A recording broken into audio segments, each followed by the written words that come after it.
Bismillahirrahmanirrahim. Assalamu alaikum dear students.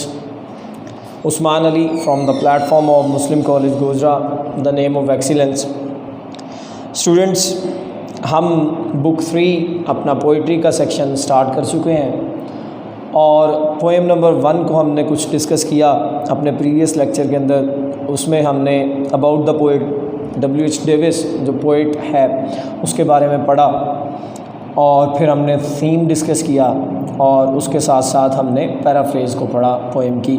और फिर मैंने आपको बोर्ड के पैटर्न के हवाले से बताया कि हमारा जो क्वेश्चन पेपर है उसमें पोइट्री के सेक्शन की कितनी वेटेज है, कितने मार्क्स का पेपर हमारे सेट होगा और जो क्वेश्चंस हमारे बोर्ड के पेपर में होंगे उनको सॉल्व कैसे करना है, ये हमने डिस्कस किया। और फिर मैंने कुछ सिनोनिम्स लिखे थे जो मैंने रीड आउट तो नहीं किए थे आपके लिए, आप खुद ज़रा उनको रीड आउट करने की कोशिश करना। वो प्रीवियस लेक्चर में आप अपनी नोटबुक पे लिख कर उनको रीड आउट करना। स्टूडेंट्स, आज हम द रेन जो हमारी पोएम है इसकी एक्सप्लेनेशन और इसकी रेसिटेशन की तरफ बढ़ चुके हैं और मैं द रेन स्टार्ट करता हूँ। पहले इसको रिसाइट करूँगा और फिर लाइन बाय लाइन मैं इसको एक्सप्लेन करूँगा आपके लिए। पहली लाइन है, I hear leaves drinking rain. I hear rich leaves on top giving the poor beneath drop after drop. TISS a sweet noise to here these green leaves drinking near. And when the sun comes out, after this rain shall stop, a wondrous light will fill each dark round drop. I hope the sun shines bright. It will be a lovely sight. Students, पहले कुछ points मैंने लिखे हैं इस poem के मुतालिका, उनको discuss करते हैं। जैसे पहले पॉइंट में मैंने लिखा है कि ये poem it is highly symbolic poem. The rain is a highly symbolic poem. The poet has used symbolism in this poem to describe class difference in the society. इसी को आप एक सेंटेंस बना सकते हैं जो कि आपकी एक्सप्लेनेशन में काम आएगा। ये सिंबॉलिक पोएम है, सिंबलिज्म का इस्तेमाल किया है उसने। सिंबलिज्म क्या है कि आप मुख्तलिफ चीज़ों के लिए कोई सिंबल्स लेकर आइडियाज़ को कन्वे करते हैं। You convey your ideas through symbols.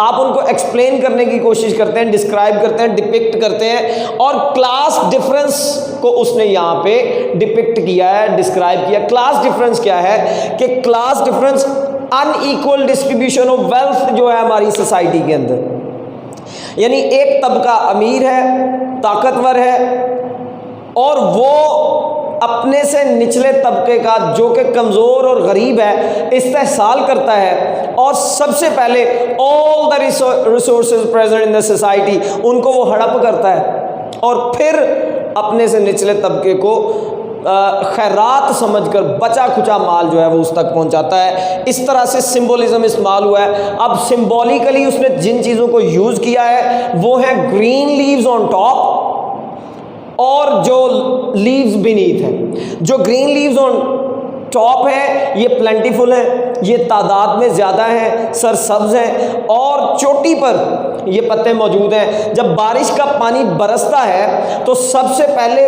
वो पत्ते अपनी प्यास बुझाते हैं। दे क्वेंच देयर थर्स्ट फर्स्ट। तो सबसे पहले जो नेचर से ब्लेसिंग आई उसको जो टॉप पे तबका है, जो रिच पीपल हैं, उनको उस ब्लेसिंग को इस्तेमाल करने वाले पहले लोग वो हैं। और इसको वो सिंबॉलिकली किससे ज़ाहिर करता है? वो ज़ाहिर करता है रिच लीव्स ऑन टॉप को रिच पीपल के तौर पर सिंबल लेता है और जो लोअर लीव्स हैं उनको पुअर कह के पुअर पीपल के लिए सिंबल लेता है। तो इस तरह से वो सिंबलिज्म का यूज़ करते हुए क्लास डिफरेंस जो हमारी सोसाइटी के अंदर है उसको मेंशन करता है। यानी आप चंद लाइनें लिख सकते हैं कि The poet has made this poem highly symbolic. He has used symbolism in this poem to depict class difference in the society.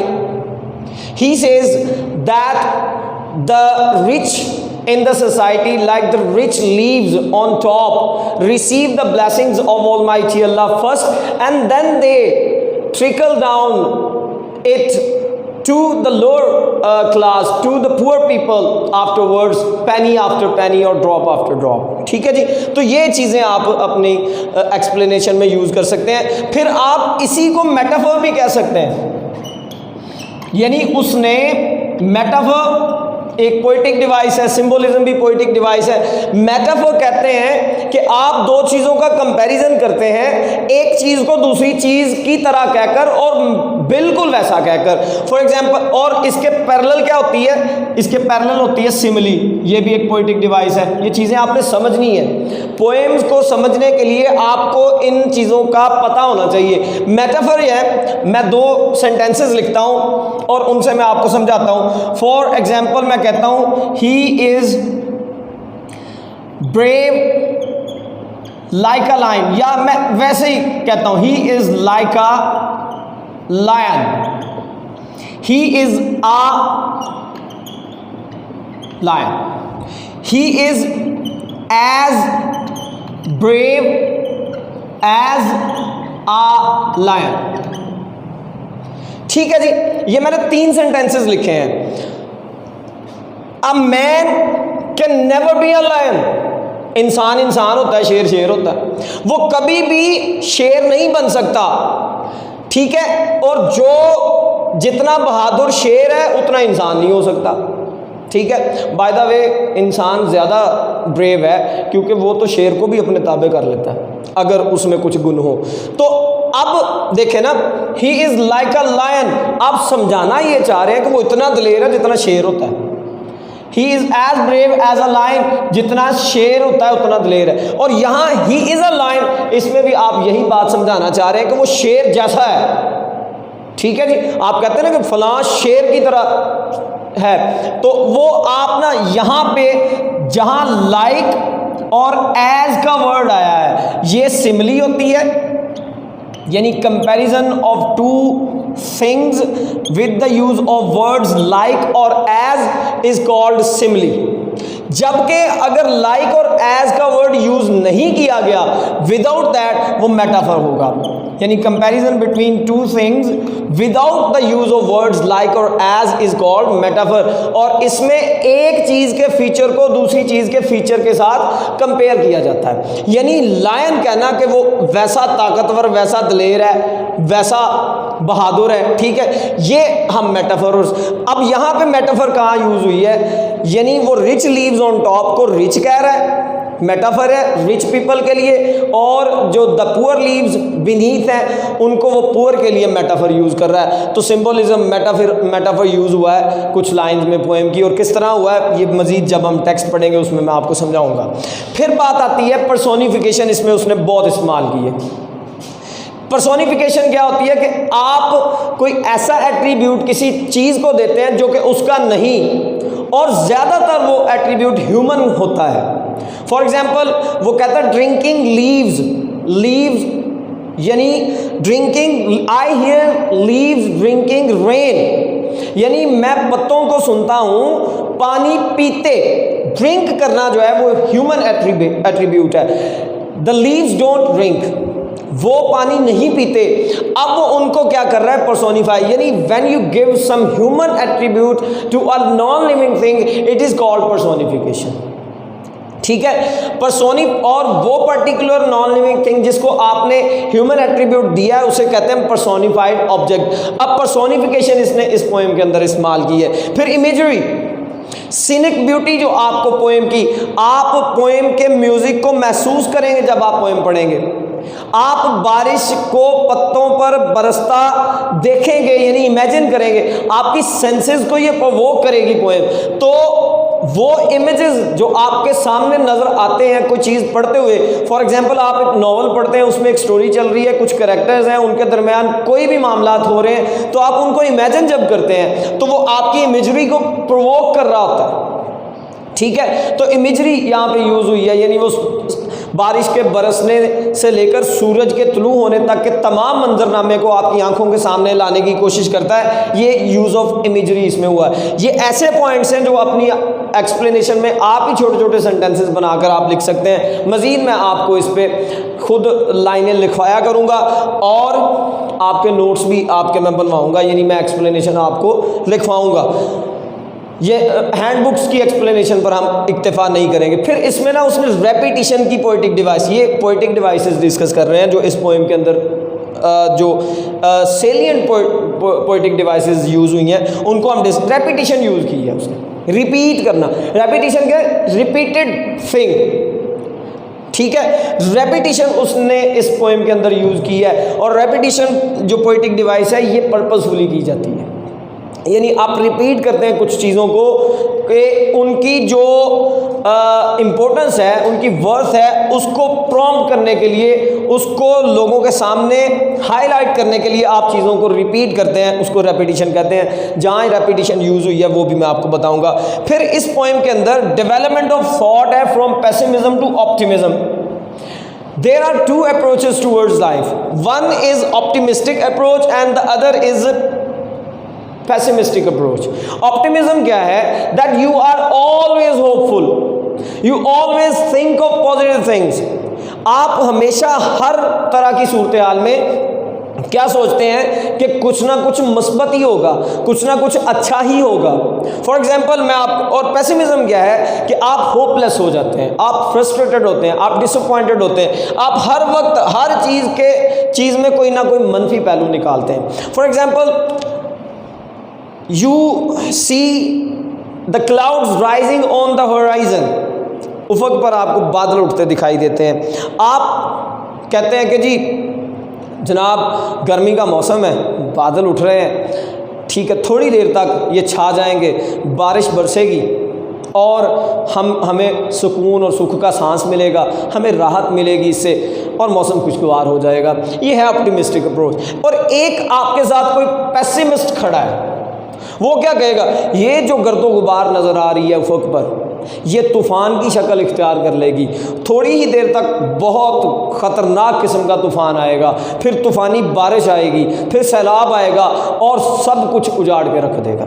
ये पेसिमिस्टिक अप्रोच है, ठीक है। अब इस पोएम के अंदर डेवलपमेंट ऑफ थॉट है फ्रॉम पेसिमिज्म टू ऑप्टिमिज्म। एक जगह पर वो पेसिमिस्ट हो जाता है। पेसिमिस्ट होता है वो इसलिए, वो समझता है नेचर जो है ना वो अनजस्ट है, अनजस्ट कहता है नेचर को, ये कहते हुए कि नेचर सबसे पहले चीज़ें फ्राहम करती है टॉप पे लोगों को और फिर ट्रिकल डाउन होती हैं वो चीज़ें। अनजस्ट समझता है नेचर को, नाइंसाफ़ी वाली। तो यहाँ पे वो पेसिमिस्ट हो जाता है कि ये क्लास डिफरेंस ख़त्म ही नहीं हो सकता। जो टॉप पे हैं वो पहले अवेल करते हैं अपॉर्चुनिटीज़ को और जो नीचे हैं उनको बाद में दी जाती हैं, तो वो पेसिमिस्ट है, ठीक है। लेकिन लास्ट स्टेंजा में जब वो सनशाइन तक पहुंचता है, सनशाइन को वो a symbol of justice in nature के तौर पर इस्तेमाल करता है और पैराडॉक्सिकल एस्पेक्ट ऑफ नेचर जो है उनको डिस्कस करता है। यहाँ जहाँ पे बारिश का पानी पहले टॉप के लीव्स वसूल करते हैं, वहाँ वो नेचर को अनजस्ट समझ रहा है, लेकिन जब सूरज की रोशनी तमाम पर इक्वली चमकती है, गिरती है, तो इस पैराडॉक्सिकल स्टेट को, पैराडॉक्सिकल एस्पेक्ट यानी एक दूसरे के मुतजाद पहलू जो है, मुतजाद पहलू को इसके साथ वो बैलेंस कर देता है। वो कहता है कि हाँ मैं बड़ा मायूस हूँ ये देखकर कि क्लास डिफरेंस है, लेकिन कहता है जब सूरज तुलू होता है तो रोशनी तमाम पर इक्वली पड़ती है और तमाम को उसका फ़ायदा होता है। ये ऑप्टिमिस्टिक अप्रोच है, ठीक है। यानी बारिश से एक पेडलर, एक बैगर मुतासिर होता है। बारिश बरसती है, उसके पास अपना सर छुपाने के लिए छत नहीं होती, वो ठिठुरती सर्दी में बाहर इस बारिश की सख्ती को झेलता है और जब सूरज तुलू होता है तो उसकी गर्मी, उसकी रोशनी, उसकी राहत जो है वो तमाम को इक्वली मिलती है, चाहे कोई घरों के अंदर छुपे हुए हैं या कोई बाहर है, तो वो उससे इक्वली फ़ायदा उठा सकते हैं। ये ऑप्टिमिस्टिक अप्रोच है। और इसी तरह मैं आपको एक रेफरेंस देना चाहूँगा। एक पोएम मैंने पढ़ी दैट मॉर्निंग अब मास्टर्स के कोर्स में, उसमें पोइट जो है ना वो कहता है कि मेरे भाइयों को, मेरे बड़ों को शिकार का शौक़ था, मछली के शिकार पे वो जाया करते थे, लेकिन लिटरेरी पर्सन्स जो होते हैं, जो पोइट्स होते हैं, नॉवलिस्ट होते हैं, प्ले राइट्स होते हैं, ये सेंसिटिव लोग होते हैं, ठीक है, आर्टिस्ट कोई भी है वो सेंसिटिव होता है। कहता मुझे ये चीज़ पसंद नहीं थी, लेकिन मैं छोटा था, मुझे ले गए। कहता मैंने जाकर देखा कि उन्होंने मछली का शिकार शुरू किया, लेकिन सूरज तुलू हो रहा था और उसकी रोशनी जो है शफ़ाफ पानी पर पड़ रही थी।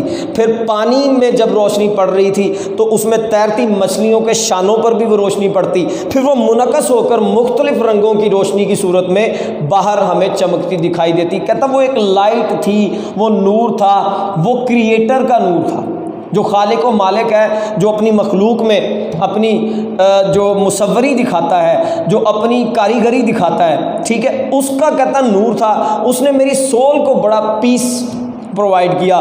लेकिन कहता इसी दौरान मैं देखता हूँ कि एक बियर आता है, वो एक किंग की तरह आकर जो एक ऊंची जगह पर जहाँ से पानी की आबशार गिर रही होती है वहाँ बैठता है और मछलियों को एक तख्त पर बैठे बादशाह की तरह पकड़ता है, चीरता और खाना शुरू कर देता है। देखिए इसे कहते हैं सिंबोलिज्म। सिंबॉलिकली वो किंग्स को क्रिटिसाइज कर रहा है ये बात करके, यानी किंग्स जो होती, किंगशिप में राया के हुकूक को कैसे मारा जाता है कि एक तख्त पर विराजमान शख्स अपनी राया की चीर फाड़ कर दे या उसकी किसी भी चीज़ पर काबिज हो जाए, उसे कोई पूछने वाला नहीं होता। तो वो सिंबॉलिकली अपने उस सिस्टम को क्रिटिसाइज कर रहा है, ठीक है। तो वो कहता मैं देखता हूँ, कहता मैं बड़ा परेशान होता हूँ। कहता लेकिन मुझे फिर समझ आती है कि नेचर जो है red in tooth and claw भी है, यानी खूनी भी है, और नेचर पीसफुल भी है। जो लाइट निकल रही थी मछलियों के शानों से, जो मेरे दिल तक पहुंच रही थी और मुझे अपने खालिक व मालिक की याद